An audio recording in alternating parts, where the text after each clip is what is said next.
pédaler pour pouvoir avancer. Depuis le mois d'avril, Éric Frottier de Bagneux traverse la France sur son fidèle vélo jaune. Et ce matin, il posait sa béquille au siège de la Croix-Rouge monégasque.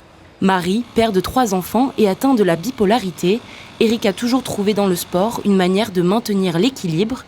Mais ce défi n'est pas seulement physique, c'est aussi une aventure intime, marquée par l'envie de partager et de transmettre. C'est un projet que je prépare depuis 2 ans.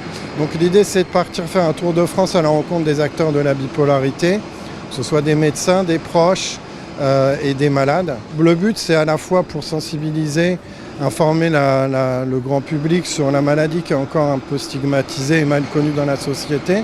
Et puis la deuxième chose, c'est de pouvoir donner un peu d'espoir à certains malades qui sont un peu, on va dire, un peu dans le mal, qui ne sont pas stabilisés, pour leur montrer qu'on peut avoir une vie normale, avoir des projets et puis avancer dans la vie malgré la maladie. Après avoir traversé la Bretagne en avril, ce photographe part à présent en direction de la côte atlantique. Dans 1 an, son parcours se terminera au bord de la Méditerranée avec une arrivée symbolique à Monaco. Un retour aux sources pour celui qui a débuté sa carrière de marin plaisancier sur le port Hercule. J'ai fait une formation au Yacht Club de Monaco et après j'ai été embauché. J'ai passé 3 ans à entretenir et à naviguer sur Twiga. J'ai une petite pensée d'ailleurs pour eux aujourd'hui parce qu'ils ont dématé il y a 2 jours dans un grain violent à Ménorque. Ça me touche toujours, j'aime beaucoup Monaco donc j'aime toujours revenir ici, c'est toujours un bonheur. Et c'est vrai que moi je remercie la Croix-Rouge de m'avoir soutenu dans ce projet parce que sans eux il n'aurait jamais pu voir le jour, donc je suis super content d'être là.